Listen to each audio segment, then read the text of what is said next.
Ngayon naman, ituturo natin kung paano mag-test ng battery. Lithium battery. 3.7 volts. Bali, 3.7 volts.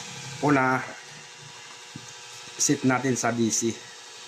Kasi naka-battery tayo, dapat naka-DC siya. Tingnan natin kung ilan yung, dapat 3.7 to. Pag bumaba siya ng 3.7, bali lobat yan. Bali dito yung positive pula, ito. Dito ka rin sa positive. Ito itim dito sa. Para kita mo yung reading. Bali 3.6. So lobat to. 3.6. Ginamit pa lang to.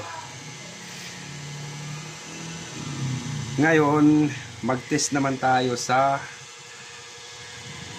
saksakan sa 20 volts. I-set natin ulit sa AC. Dapat naka-AC yan. Ito.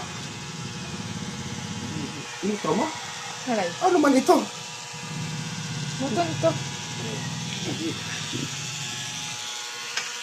Ganito lang yan. Mag-test. Awan eh. Dito yung isa. Dito yung isa.